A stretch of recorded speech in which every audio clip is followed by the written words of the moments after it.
Հայաստանի ու Ադրբեջանի անկլավների հարցը կրկին հայտնվել է ուշադրության կենտրոնում։ Ադրբեջանի արտգործնախարարը խոսել է Հայաստանի ու Ադրբեջանի միջև սահմանազատման մասին, նշելով, որ գործընթացը շարունակվում է։ Ըստ Բայրամովի, սահմանազատման հանձնաժողովները կանոնավոր աշխատում են, արդեն սահմանազատվել է շուրջ 13 կիլոմետր պետական սահման, իսկ հաջորդ փուլում աշխատանքները շարունակվելու են հյուսիսից դեպի հարավ։ Միաժամանակ Բայրամովի խոսքով բանակցային օրակարգում շարունակում է մնալ անկլավների ու էքսկլավների հարցը։ Խոսքը վերաբերում է Արցվաշենին, որը 1992 թվականից գտնվում է Ադրբեջանի վերահսկողության տակ, ինչպես նաև Հայաստանի տարածքում Վայոց ձորում ու Տավուշում գտնվող ադրբեջանական անկլավներին։ Վարչապետ Փաշինյանը պնդում է, անկլավների թեման բանակցություններից դուրս չի եկել, սակայն լուծումները պետք է հիմնված լինեն իրավական ու քարտեզագրական հիմքերի վրա։ Ես չեմ կարող հայտարարել, որ մենք անկլավների, էքսկլավների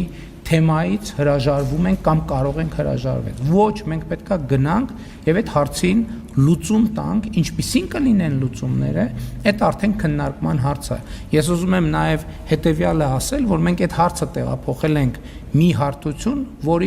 այդ թեմայի շուրջ լրացուցիչ նյարդ, այդ թվում արտաքին օգտագործմամբ չկիրառվի։ Վարչապետը նաև զգուշացնում է, եթե կողմերն առաջնորդվեն այն սկզբունքով, որ յուրաքանչյուրի վերահսկողության տակ գտնվող տարածքն իրեն է պատկանում, ապա Հայաստանի համար օրակարգից դուրս կգա նաև ջերմուկի օկուպացված տարածքների հարցը։ Մինչ քաղաքական մակարդակում խոսվում է հնարավոր լուծումների մասին, փորձագիտական շրջանակներում նշում են, այս փուլում անկլավների հարցի շուրջ կողմերի միջև համաձայնություն դեռևս չկա։ Փորձագետ Սամվել Մելիքսեթյանի գնահատմամբ միջազգային փորձը ցույց է տալիս, որ ամենաիրատեսական տարբերակը ոչ թե նախկին սահմանների ամբողջական վերականգնումն է, այլ ներկայիս իրավիճակի իրավական ամրագրումը տարածքների փոխանակման միջոցով։ Բայց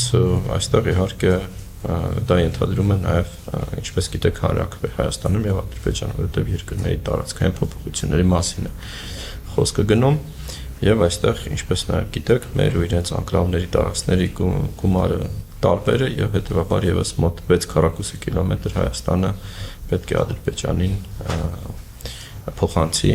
որպեսզի մենք ունենանք հավասար մակերեսներ, այդ փոխանակման արդյունքում։ Փորձագետը սակայն ընդգծում է, մինչև նման որոշումների ընդունումը Հայաստանը պետք է լուծի մեկ այլ կարևոր խնդիր՝ ապահովի կենսական ճանապարհների այլընտրանքները։ Տիգրան դեպքում խոսքը վերաբերում է դեպի Իրան տանող M2 մայրուղուն, իսկ Տավուշի հատվածում դեպի Վրաստան տանող ճանապարհներին եւ ռազմավարական ենթակառուցվածքներին։ Մելիքսեթյանի դիտարկմամբ Հայաստանի կենսական ճանապարհները չպետք է անցնեն վիճահարույց տարածքներով։ Եթե ունենանք այլընտրանքային հաղորդակցություններ, անկլավների հարցը շատ ավելի հեշտ կլինի լուծել, որովհետև այն այլևս չօգտագործվի որպես ճնշման գործիք։ Փորձագետը նաև նշում է, որ հանրային քննարկումներում հաճախ անտեսվում է մեկ կարևոր հանգամանք՝ Արցվաշենը ռազմավարական նշանակություն ունի նաև Ադրբեջանի համար։ Արցվաշենի տարածքով անցնում է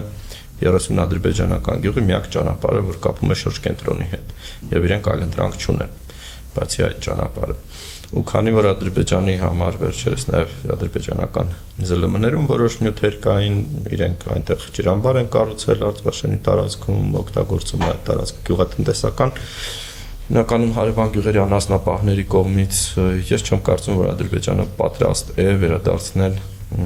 Արցվաշենը Հայաստանին։ Մելիքսեթյանի խոսքով, սահմանազատման ընթացքում քննարկվելու են ոչ միայն անկլավները, այլև սահմանի այլ վիճահարույց հատվածներ, այդ թվում այսպես կոչված եռանկյունիները, որոնք կարող են ավելի մեծ ազդեցություն ունենալ սահմանամերձ բնակավայրերի առօրյայի վրա։ Նրա համոզմամբ միջազգային փորձը նույնպես վկայում է, որ նման խնդիրները հաճախ լուծվել են փոխադարձ փոխանակումների ու սահմանի օպտիմալացման միջոցով։ Կենտրոնական Ասիայում, որ նմանատիպ բազմաթիվ խնդիրներ կային, բացի անկլավներից նաև սահմանային բնակավայրերի պատկանելիության հետ կապված, օրինակ Ղազախստան, Ուզբեկստանն են փոխանակումներ արել բնակավայրերի,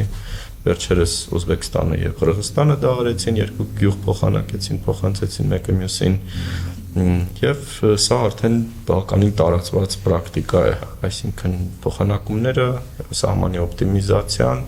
ինչը նաև կանոնակարգի մեջ արդեն ամրագրված սկզբունք է։ Ինչ վերաբերում է Բայրամովի վերջին հայտարարությանը, Սամվել Մելիքսեթյանը չի կարծում, որ այն բանակցությունների նոր փուլ է ազդարարում։ Ըստ նրա, Բայրամովը պարզապես հիշեցրել է արդեն ձեռք բերված պայմանավորվածությունները։ Նարնե Ղուկասյան, Մանուել Ստեփանյան, Ռադար Արմենիա։